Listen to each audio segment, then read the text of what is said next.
Good morning. It is Monday, the 29th of June. We're back to the daily readings, the daily lectionary, and the reading for today is from 1 Kings 21. It comes at a time after David's period is ended, United Kingdom there, and the United Kingdom under Solomon has ended, and now the northern kingdom Israel has gone its way, and Judah remains the southern kingdom.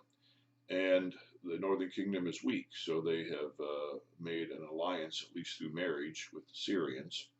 And marriage in those days for the royalty was a matter of trading hostages. So the wife that Ahab has ended up with is Jezebel. Now Naboth the Jezreelites had a vineyard in Jezreel beside the palace of Ahab, king of Samaria. And after this Ahab said to Naboth, "Give me your vineyard, that I may have it for a vegetable garden, because it is near my house, and I will give you a better vineyard for it. Or if it seems good to you, I will give you its value in money." But Naboth said to Ahab, "The Lord forbid that I should give you the inheritance of my fathers." And Ahab went into his house vexed and sullen, because of what Naboth the Jezreelite had said to him. For he had said, "I will not give you the inheritance of my fathers." And he lay down on his bed and turned away his face and would eat no food. But Jezebel his wife came to him and said to him, "Why is your spirit so vexed that you eat no food?" And he said to her, "Because I spoke to Naboth the Jezreelite and said to him, 'Give me your vineyard for money, or else if it please you, I will give you another vineyard for it.' And he answered, 'I will not give you my vineyard.' And Jezebel his wife said to him, 'Do you now govern Israel? Arise and eat bread, and let your heart be cheerful. I will give you the vineyard of Naboth the Jezreelite.' So she wrote letters in Ahab's name and sealed them with his seal, and she sent the letters to the elders and the nobles who dwelt with Naboth in his city.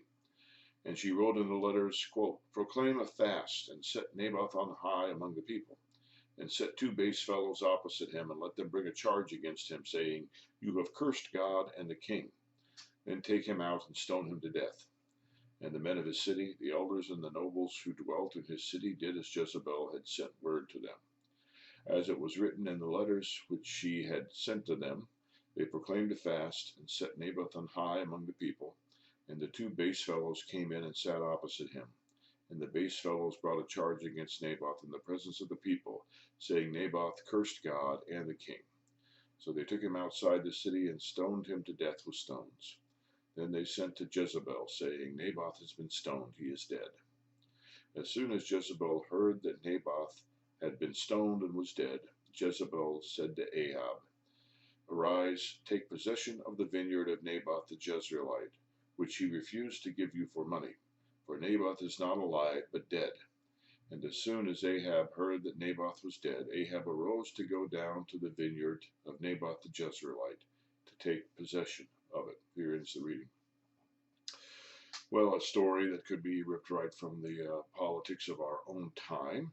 Politicians are the ones who know how to get things done, or they don't do much of anything. But if they know how to get things done, it would not be surprising that they would bend the law or break the law in order to accomplish what they thought was good for them or for their constituents. And it all works. It all works out wonderfully, unless, of course, there is a God. And if there is a God, that God may have expectations of how people act, that God may actually have rules that you'd better not break, that God may have a will that needs to be considered and needs to be done. This, of course, is the problem with the nice little scheme that Jezebel has come up with and that Ahab has benefited from. God is not amused. In fact, God is offended. And through his prophet Elijah, he will make known to them that this time they have gone too far, and they will pay with the destruction of their kingdom. They will pay with their lives. But that goes further than the text for today. One always must consider not merely how to get things done. Jezebel knew very well how to get things done. One must also consider whether the things ought to be done or are in accordance with the will of God. Have a great day. We'll do it again tomorrow. God bless.